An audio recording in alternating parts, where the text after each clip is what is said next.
Assalamualaikum warahmatullahi wabarakatuh. Perkenalkan, nama saya Nanda Argayati Pangesti. Perkenalkan, nama saya Aura Zahra. Perkenalkan, nama saya Siti Alimatusariah.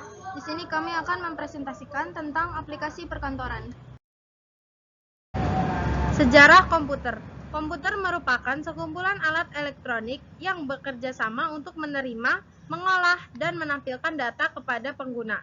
Komputer pertama kali ditemukan pada tahun 1822 oleh seorang matematikawan dan ilmuwan dari Inggris bernama Charles Babbage.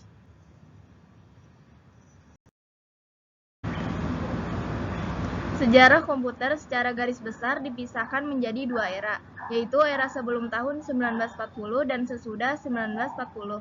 Sebelum 1940, komputer hanya berfungsi sebagai kalkulator, sedangkan setelah 1940, komputer sudah melewati 5 kali perubahan dan masih terus berkembang.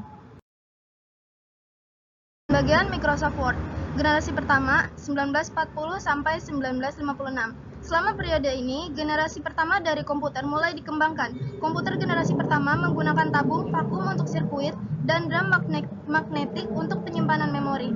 Tabung vakum digunakan untuk memperkuat sinyal dengan mengendalikan gerakan elektron di ruang evakuasi.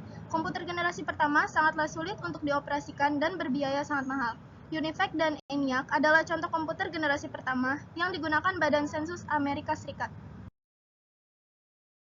1964 sampai 1971, teknologi tabung vakum mulai tergantikan dengan transistor. Penggunaan transistor pada komputer mulai digunakan di akhir 1950-an. Keunggulan transistor adalah bentuknya yang lebih kecil. Dengan bentuk minimalis dari transistor, komputer menjadi lebih kecil dan hemat energi. Di generasi kedua ini, bahasa pemrograman mulai diperkenalkan seperti Fortran. Teknologi penyimpanan memori juga berubah dari drum magnetik menjadi teknologi magnetik.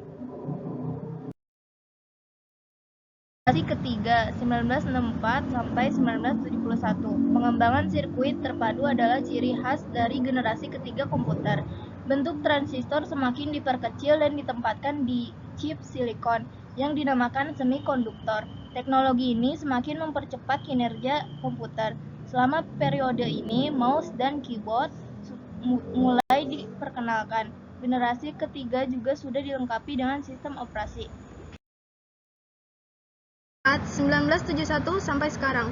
Di periode ini, prosesor mikro mulai diperkenalkan saat ribuan sirkuit terpadu dimasukkan ke dalam sebuah silikon chip yang kecil.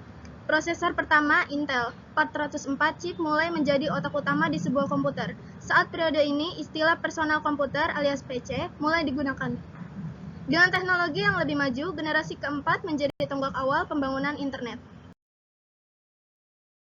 Komputer generasi kelima dibangun berdasarkan teknologi kecerdasan buatan dan masih dalam tahap pengembangan. Contoh teknologi yang sudah sering digunakan adalah teknologi pengenal suara, penggunaan pemrosesan paralel, dan superkonduktor menjadi dasar dari kecerdasan buatan. Tujuan dari komputasi generasi terbaru adalah untuk mengembangkan perangkat yang merespon bahasa manusia. Apa itu aplikasi perkantoran?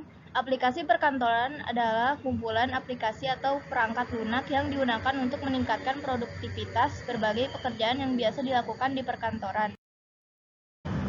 Aplikasi perkantoran paling awal dikembangkan oleh Microprose International di awal 1980-an yang dinamakan Starburst, yang terdiri atas pengolah kata WordStar, CalStar, Spreadsheet, dan DataStar Database. Beberapa paket aplikasi lain muncul pada tahun 1980-an seperti WordPerfect, CWriter, dan lainnya. Namun, pada tahun 1990-an muncul perangkat lunak Microsoft Office yang mendominasi aplikasi perkantoran.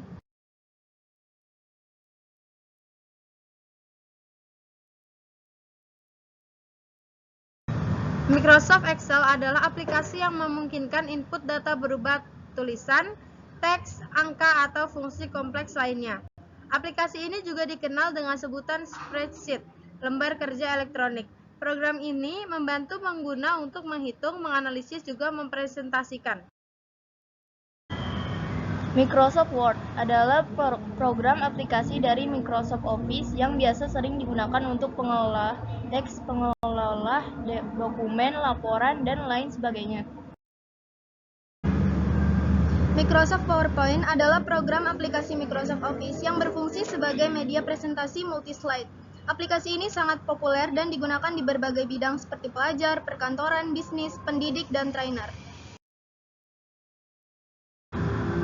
Sekian presentasi dari kami. Terima kasih semuanya. Dadah.